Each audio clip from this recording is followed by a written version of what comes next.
Pushing through energy deals and boosting cooperation with the aim of balancing out the economic and political dominance of the West.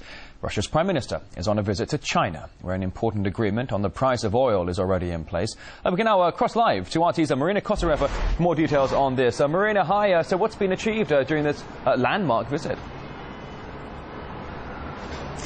Hi, Rory. Well, the two-day visit was more, of course, had an economic flavor rather than a political one. This was Prime Minister Putin's first visit since announcing his candidacy in the upcoming presidential elections. And some say it's a sign of a change in focus for Russia and that the government is now looking east for opportunities. Both Russia and China are, of course, members of the BRICS group, along with Brazil, India and South Africa. And the growing economic uncertainty in Europe and the US have seriously undermined their dominance of the global political stage, paving the way for emerging economies. Now, Prime Minister Putin said the US is currently using its dollar monopoly as the only global reserve currency, and that's having a negative effect on their financial policy.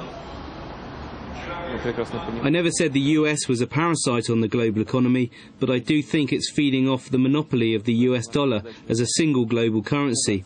The problem is it's bad not only for the world economy, but for America's economy as well, because it leads to a violation of financial discipline. When it comes to the EU, Vladimir Putin said that Greece is a big problem, but that it could be resolved if countries weren't afraid to take action. He said Russia and China should lead the reform of international financial systems and that the BRICS group should play a bigger role on the world stage. I think it's time to talk about reforming existing institutions. And first of all, I mean global financial institutions such as the International Monetary Fund and World Bank. And here we agree that the role of the BRICS countries in those organisations must be enhanced, given the growing importance of our countries' economies.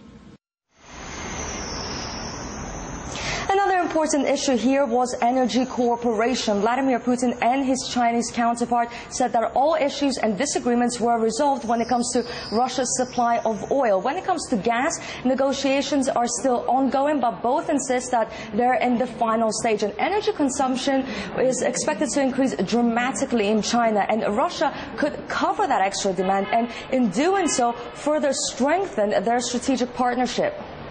All right. RT's Marina Kosareva there, live in Beijing. Many thanks for the update.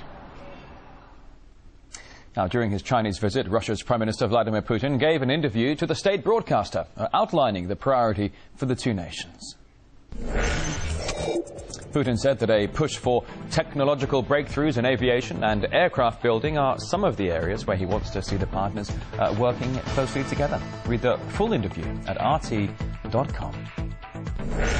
Also online for you there, American police accused of brutality at the Occupy Boston protest. 2 Vietnam vets were injured by officers.